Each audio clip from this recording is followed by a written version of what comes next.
ಇನ್ನು ಮುಂದೆ ನಿಮ್ಮ ನೆಚ್ಚಿನ ಧಾರಾವಾಹಿಗಳ ಫುಲ್ ಎಪಿಸೋಡ್ಗಳು ಸನ್ ನೆಕ್ಸ್ಟ್ ಆಪ್ನಲ್ಲಿ ಮಾತ್ರ. ಇವಾಗ ನಾವಿಬ್ರು ಗಂಡ ಹೆಂಡತಿ ತರ ನಾಟಕ ಮಾಡ್ತಿದೀವಿ ಅಂತ ನಿಮ್ಗೆ ಯಾರಪ್ಪ ಹೇಳಿದ್ದು? ಇದಕ್ಕಿಂತ ಬೇಕಾ?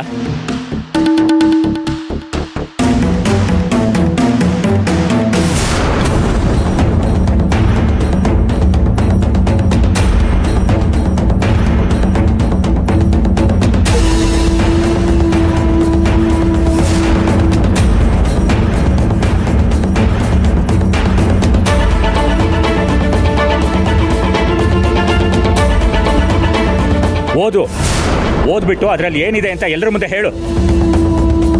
ಜ್ಯೋತಿ, ಏನದು? ಕೊಡಿಲಿ.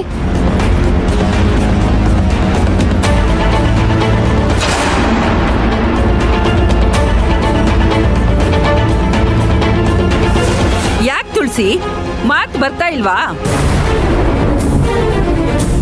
ಇದಕ್ಕೆಲ್ಲ ನೀನು ಕಾರಣನೇ. ನಮ್ಮಣ್ಣ ಹಂಗೆ ಹಿಂಗೆ ಇಂದ್ರ ಚಂದ್ರ ದೇವೇಂದ್ರ ಅಂತ ಯಾವಾಗ್ಲೂ ಕೊಚ್ಕೋತಾ ಇದ್ದೆ. ಈಗೇನ್ ಹೇಳ್ತೀಯ? ಬಂಗಾರಿ, ಏನದು? Divorce paper Indra.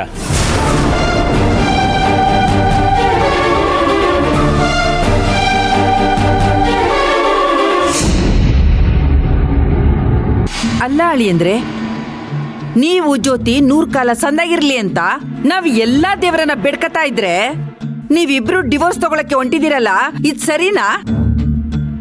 ನೀವಿಬ್ರು ದೂರ ಆಗೋದನ್ನ ನಮ್ ಕಣ್ಣಿಂದ ನೋಡೋದಕ್ಕಿಂತ ಎಲ್ಲಾರು ದೇಶಾಂತರ ಹೋಗೋದೇ ಒಳ್ಳೇದು. ಮಾವಯ್ಯ, ಯಾಕೆ ಹೀಗೆ ಮಾತಾಡ್ತಾ ಇದ್ದೀರಾ?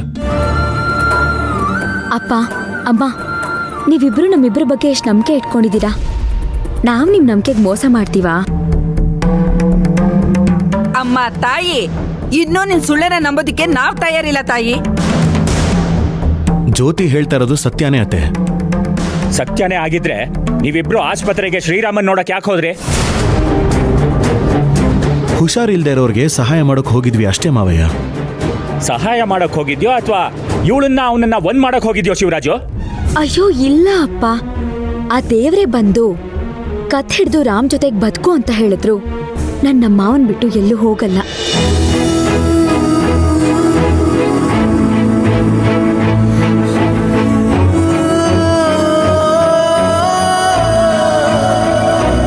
ಹಾಗಾದ್ರೆ ಈ ನೋಟಿಸ್ ಯಾಕೆ ಬಂತು? ಅಮ್ಮ, ಇದ್ ಯಾವತ್ತೂ ಅಪ್ಲೈ ಮಾಡಿದ್ದು, ಇವಾಗ ಬಂತು ಅಷ್ಟೇ. ಅತ್ತೆ, ಮಾವಯ್ಯ, ಇನ್ಮೇಲೆ ಅಣ್ಣನ ಜ್ಯೋತಿನ ದೂರ ಮಾಡೋದಕ್ಕೆ ಯಾರಿಂದನೂ ಸಾಧ್ಯ ಇಲ್ಲ. ಅವರಿಬ್ಬರನ್ನ ದೇವ್ರೇ ಒಂದ್ ಮಾಡಿದ್ದಾನೆ. ನನಗೇನೋ ನಂಬಿಕೆ ಬರ್ತಿಲ್ಲ ತುಳಸಿ. ಸರಿ, ನನ್ ಮಾವನ್ ಜೊತೆ ಸಂಸಾರ ಮಾಡಿ ಅವಳಿ ಜವಳಿ ಮಕ್ಕಳ ಹೆತ್ತಿದ್ರೆ ನಂಬಿಕೆ ಬರತ್ತಾ? ಏನ್ ಮಾವ, ಅವಳಿ ಜವಳಿ ಓಕೆನಾ?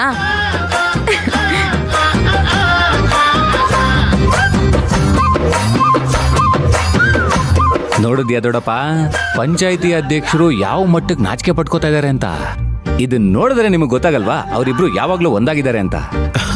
ಸುಮ್ಮನೆ ಇರು ಇಂದ್ರ, ನಾಚಿಕೆ ನೋಡು ಕಳ್ಳ. ಅಪ್ಪ ಅಮ್ಮ, ಇವತ್ತು ನಾವಿಬ್ರು ದೇವಸ್ಥಾನಕ್ಕೆ ಹೋಗಿದ್ವಿ. ಅಲ್ಲಿ ಏನಾಯ್ತು ಗೊತ್ತಾ? ಏನಾಯ್ತು ಜ್ಯೋತಿ? ಮಾವ, ನೀವೇ ಹೇಳಿ. ನೀನೇ ಹೇಳು ಜ್ಯೋತಿ. ನೀವೇ ಹೇಳಿ ಮಾವ, ನಂಗೆ ನಾಚಿಕೆ ಆಗುತ್ತೆ. ಅಲ್ಲ, ನನಗೂ ಅದೇ ಆಗ್ತಾ ಇರೋದು, ನೀನೇ ಹೇಳು. ಅಯ್ಯೋ, ಯಾರಾದ್ರೂ ಒಬ್ರು ಏನಾಯ್ತು ಅಂತ ಹೇಳಿ, ಇಲ್ಲ ಅಂದ್ರೆ ನನಗೆ ನಾಚಿಕೆ ಆಗ್ತೈತೆ. ಲೋ ಕೆಂಪ, ನೀನ್ ಯಾಕೋ ಇಷ್ಟೊಂದು ನುಲಿತಾ ಇದೀಯಾ? ಮೊದ್ಲು ಆ ಟವಲ್ನ ಬಾಯಿಂದ ತೆಗಿ, ಇಲ್ಲಾಂದ್ರೆ ಹರಿದ್ಗಿರ್ದು ಹೋಗ್ಬಿಟ್ಟಾತು. ಜ್ಯೋತಿ, ಅದೇನು ಅಂತ ನೀನೇ ಹೇಳು. ಅದು ನಾವಿಬ್ರು ದೇವಸ್ಥಾನಕ್ಕೆ ಹೋದಾಗ ಒಬ್ರು ಕಣಿ ಹೇಳೋರು ಸಿಕ್ಕಿದ್ರು. ನಿನ್ ಕುತ್ತಿಗೆಯಿಂದ ತಾಳಿ ಬಿದ್ದಿತ್ತು ಅಲ್ವಾ, ಅದ್ರಿಂದ ದೋಷ ಆಗಿದೆ ಅಂತೆ. ಮತ್ತೆ ಶಾಸ್ತ್ರದ ಪ್ರಕಾರ ತಾಳಿ ಕಟ್ಸಿದ್ರೆ ನಮ್ ಜೀವನ ಸಂಸಾರ ಎಲ್ಲ ಚೆನ್ನಾಗಿರತ್ತಂತೆ.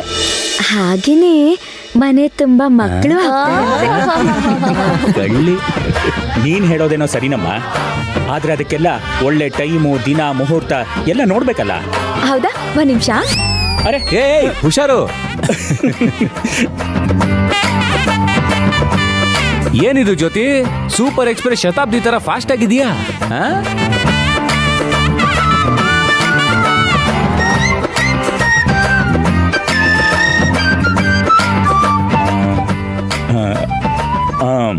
ನಾಳೆನೇ ಒಳ್ಳೆ ಮುಹೂರ್ತ ಇದೆ. ಮತ್ತ್ಯಾಕ್ ತಡ, ನಾಳೆನೇ ಇಟ್ಕೊಂಬಿಡೋಣ. ಹೌದು ಮಾವ, ಮನೆ ಮಂದಿ ಎಲ್ಲ ಸೇರಿ ಇದೇ ಮನೇಲಿ ಇವರಿಬ್ಬರಿಗೂ ಮರು ಮದ್ವೆ ಮಾಡಿ ಮುಗ್ಸೋಣ. ಏನಂತೀರಾ ಅತ್ತೆ? ಹಂಗೆ ಮಾಡೋಣ ತುಳಸಿ, ಶುಭ ಕಾರ್ಯ ಬೇಗ ಆದ್ರೆ ಒಳ್ಳೇದೇನೆ. ಸರಿ, ಹಾಗಾದ್ರೆ ನಾವಿಬ್ರು ಮನೆಗೆ ಹೋಗಿ ಅತ್ತೆ ಮಾವನ್ಗೆ ವಿಷಯ ತಿಳಿಸಿ ಅವರಿಬ್ಬರನ್ನು ಕರ್ಕೊಂಡ್ ಬರ್ತೀವಿ. ಎಲ್ರೂ ಸೇರಿ ಒಂದೊಂದ್ ಕೆಲಸ ವಹಿಸ್ಕೊಂಡು ನಾಳೆನೆ ಶಾಸ್ತ್ರ ಮಾಡಿ ಮುಗ್ಸೋಣ. ಏನ್ ಜ್ಯೋತಿ, ಖುಷಿನಾ? ನಮ್ ಶಿವಣ್ಣನ್ ಮಾರು ಮದ್ವೆ.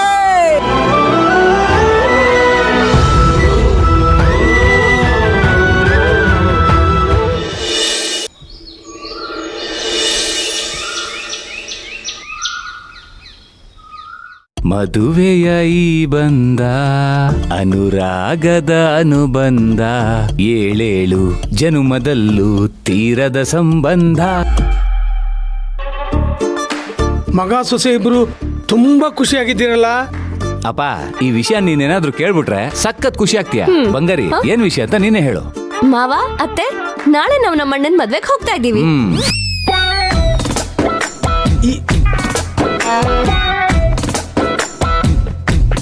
ಅಣ್ಣನ್ ಮದ್ವೆನಾ? ಯಾವ ಅಣ್ಣ ತುಳಸಿ? ಇದೇನತ್ತೆ ಹೀಗ್ ಕೇಳ್ತಾ ಇದ್ದೀರಾ? ಅಣ್ಣ ಅಂದ್ರೆ ನಮ್ಮ ಅಣ್ಣ ಶಿವಣ್ಣ. ಈಗಾಗ್ಲೇ ಜ್ಯೋತಿ ಜೊತೆ ಶಿವರಾಜ್ ಮದ್ವೆ ಆಗಿದೆಯಲ್ಲಮ್ಮ. ಆಗಿದೆ ಮಾವ, ಆದ್ರೆ ಮತ್ತೆ ಅವರಿಬ್ಬರಿಗೆ ನಾಳೆ ಮರು ಮದ್ವೆ ಮಾಡ್ಬೇಕು. ಮರು ಮದ್ವೆನಾ? ಯಾಕೆ? ಜ್ಯೋತಿ ಅಣ್ಣ ದೇವಸ್ಥಾನಕ್ಕೆ ಹೋಗಿದ್ರಂತೆ. ಅಲ್ಲಿ ಕಣಿ ಹೇಳೋ ಹೆಂಗಸು ಅವರಿಬ್ಬರಿಗೂ ಮದ್ವೆ ಆದ್ಮೇಲೆ ತುಂಬಾ ಸಮಸ್ಯೆಗಳು ಎದುರಾಗಿದೆ. ಅದು ಅಲ್ಲದೆ ತಾಳಿ ಗೊತ್ತಿಲ್ಲದೆ ಕಳ್ಚಿ ಬಿದ್ದೋಗಿರೋದಕ್ಕೆ ಮತ್ತೊಂದ್ಸಲ ಶಾಸ್ತ್ರೋಕ್ತವಾಗಿ ಮದ್ವೆ ಮಾಡಿ ಶಾಸ್ತ್ರನೆಲ್ಲ ಮಾಡಿದ್ರೆ ಅವರಿಬ್ಬರ ಜೀವನ ತುಂಬಾ ಚೆನ್ನಾಗಿರುತ್ತೆ ಅಂತ ಹೇಳಿದ್ದಾರೆ. ಅದಕ್ಕೆ ದೊಡ್ಡಪ್ಪ ಪಂಚಾಂಗ ನೋಡ್ಬಿಟ್ಟು ನಾಳೆನೆ ಒಳ್ಳೆ ದಿನ ಅಂತ ಗೊತ್ತು ಮಾಡಿದ್ದಾರೆ. ನಾವೆಲ್ಲರೂ ಕುಟುಂಬದ ಸಮೇತ ಅವ್ರ ಮನೆಗೆ ಹೋಗ್ಬೇಕು. ಒಳ್ಳೇದಾಗುತ್ತೆ ಅಂದ್ರೆ ಒಂದೇ ಹುಡುಗಿನ ಎಷ್ಟು ಸರಿ ಮದುವೆ ಮಾಡ್ಕೊಂಡ್ರು ತಪ್ಪೇನಿಲ್ಲ ಬಿಡು ಮಗನೇ. ಹೇಗೋ ಅವರಿಬ್ರು 100 ಕಾಲ ಚೆನ್ನಾಗಿ ಬದುಕಿದ್ರೆ ಅಷ್ಟೇ ಸಾಕು. ಅಯ್ಯೋ ಅಮ್ಮ, ಅಷ್ಟೇ ಸಾಕು ಅಂತ ಹೇಳ್ತೀಯಲ್ಲ. ನೀನು ಅಪ್ಪ ಸೇರ್ಕೊಂಡು ಮದ್ವೆ ಕೆಲ್ಸನೆಲ್ಲ ನೋಡ್ಕೋಬೇಕು. ಆಮೇಲಪ್ಪ ನೀನು ಅಷ್ಟೇ ಪುರೋಹಿತರನ್ನ ಕರ್ಕೊಂಬರೋದ್ರಿಂದ ಹಿಡಿದು ಅವ್ರನ್ನ ಕಳ್ಸೋವರೆಗೂ ನೀನೇ ನೋಡ್ಕೋಬೇಕು. ಆಯ್ತು ಮಗನೇ. ಆಮೇಲೆ ಅಮ್ಮ ನೀನು ಇಂದ್ರ, ಅದನ್ನೆಲ್ಲ ನೀನ್ ಹೇಳ್ಬೇಕೇನೋ?